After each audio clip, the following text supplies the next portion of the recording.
Dobrý deň, volám sa Katarína Ondrušová a so škodlivosťou v veterných parkoch alebo o veterné parky sa zaujímam od roku 2020.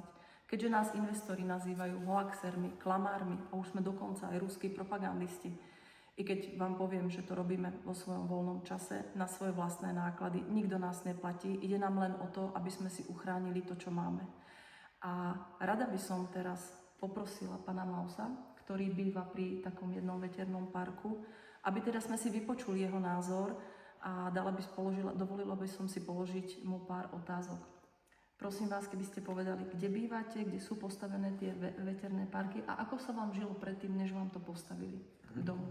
Dobrý den, jmenuji se Radek Maus, jsem z Javoří u Maletína, což je blízko Zábřehu na Moravě. Do obce jsme se přistěhovali před 10 lety, protože jsme chtěli jít na vesnici za klidem. Bohužel vedení obce bez našeho vědomí, bez toho, že by se nás někdo zeptal, umožnili výstavbu větrného parku za naší obcí, kde postavili 3 větrné elektrárny, 175 metrů vysoké, s celkovým výkonem 6,6 MW a nejbližší vrtuly nám postavili 460 metrů od obydlí. To se stalo v roce 2025 a do té doby jsme žili opravdu v pohodě, tichunko, les, příroda. Od loňského roku, od září, kdy byly spuštěné vrtule, tak zažíváme prostě jednu bezesnost za druhou, protože ten hluk je neskutečně obrovský a nedá se vydržet ani venku, ani doma. Čo by ste odkázali ľuďom, ktorí vlastne povedia, buď mne to je jedno, alebo mne to nevadí? Čo by ste odkázali ľuďom, na čo si majú dávať pozor, keďže vy ste súčasťou, by sa dalo povedať, toho veterného parku, čo by ste im odkázali, na čo si majú dať pozor? Je důležité nebýt lhostejný k tomu, co se děje kolem vás. Nevždy se dozvíte, co se děje kolem vás, tak jak zastupitelstvo a starosta obešli nás, ani z nám neřekli, ale je potřeba si uvědomit, že vám to úplně převrátí život na ruby. Nevyspíte se, budete podrážděni, zkuste si to třeba měsíce nevyspat, protože ty vrtule, když měsíc v kuse jedou třeba na to proudění, které zrovna je namířené k vám na nemovitost, tak se prostě nevyspíte. Změní se vám úplně všechno, změní se vám hodnota nemovitosti, protože když přijede potom realiťák, tak vám řekne, že ten dům je neprodejný, tak jak to řekl nám. To znamená, obec, která to umožnila, tak nám víceméně znehodnotila nemovitost. Jo, říkám, úplně se vám obrátí svět na ruby, nevěřte slibům investorů a podobně, kteří obchází vesnice teďka ve velkém a nabízí hory, doly, nabízí vám, kolik vám dají peněz a tak dál. Ty peníze za to prostě nestojí. Nestojí to za to, že nebudete moct vydržet doma, nebudete moct vydržet na zahradě. Pomáha vám štát nějakým způsobem? Obrátili jste se na nějaké instituce? Obrátili jsme se jak na krajskou hygienu s tím, že nás obtěžuje hluk, obrátili jsme se na obecní úřad, obrátili jsme se na stavební úřad, nikdo nám nevyhověl. Krajská hygiena nám odpověděla, že větrné elektrárny zatím nejsou skolaudované, takže je nemůžou změřit, že vlastně neexistují, když nejsou. Stavební úřad nám řekl, že on to řešit nemůže, že si musíme obrátit jinam a obec nám řekla, že je to nezajímá. Takže tak vám zhruba pomůžou úřady. Daniel Máčovský má aj na stránke www.zapravdu.sk urobil počas Vianočných sviatkov, pretože aj jeho sa to týkalo, ja teda sa trošku na tom podielam, zhrnul teda všetky svetové štúdie, takmer negatívne účinky veterných elektrární. Budeme to teraz dávať do tlače. Má to asi 500 strán. Sú tu štúdie, nie sú tu žiadne hoaxy, nie sú tu žiadne výmysly. Preto nás to donútilo, aby niečo takéto sme vytvorili, aby naozaj aj tí ľudia, ktorí majú nevedomosť a ktorí nevedia o týchto problémoch, aby si to dokázali dohľadať, aby si to dokázali načítať.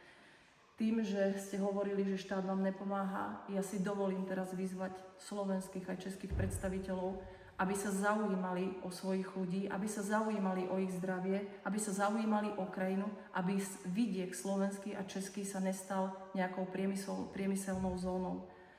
Ja si myslím, že každý z nás chce žiť v krajine, v pokoji, preto ste si postavili domček v dedine.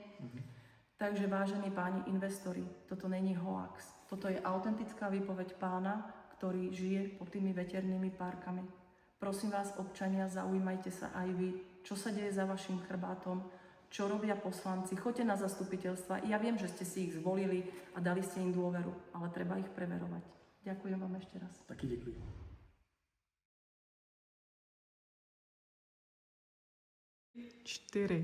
Dobrý deň, volám sa Katarína Ondrušová a so škodlivosťou v veterných parkoch alebo o veterné parky sa zaujímam od roku 2020. Keďže nás investori nazývajú hoaxermi, klamármi a už sme dokonca aj ruskí propagandisti, i keď vám poviem, že to robíme vo svojom voľnom čase na svoje vlastné náklady, nikto nás neplatí, ide nám len o to, aby sme si uchránili to, čo máme.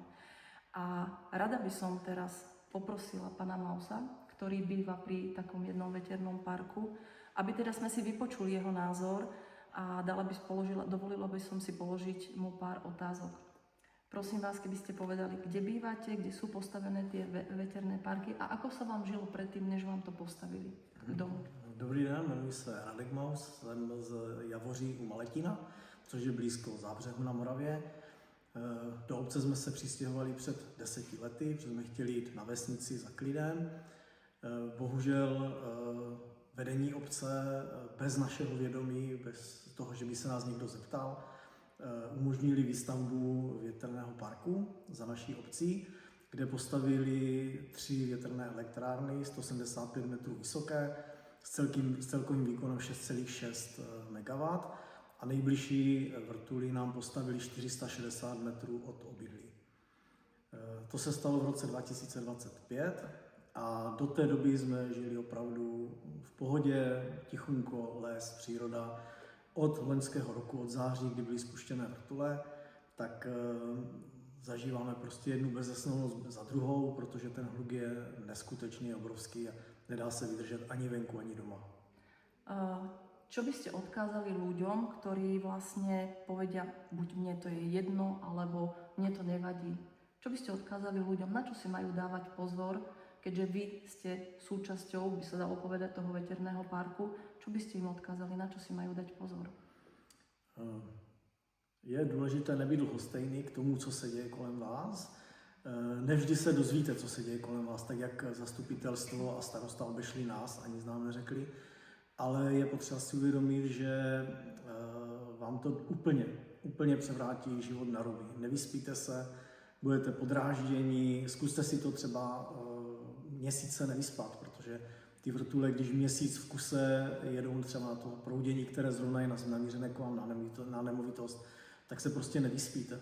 Změní se vám úplně všechno, změní se vám hodnota nemovitosti, protože když přijede potom realiťák, tak vám řekne, že ten dům je neprodejný, tak jak to řekl nám.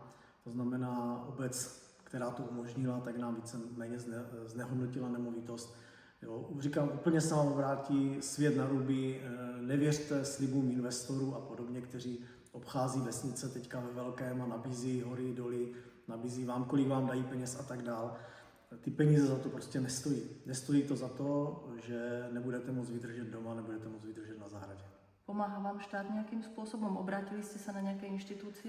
Obrátili jsme se jak na krajskou hygienu s tím, že nás obtěžuje hluk, obrátili jsme se na obecní úřad, obrátili jsme se na stavební úřad, nikdo nám nevyhověl. Krajská hygiena nám odpověděla, že větrné elektrárny zatím nejsou skolaudované, takže je nemůžou změřit, že vlastně neexistují, když nejsou. Stavební úřad nám řekl, že on to řešit nemůže, že si musíme obrátit jinam a obec nám řekla, že je to nezajímá.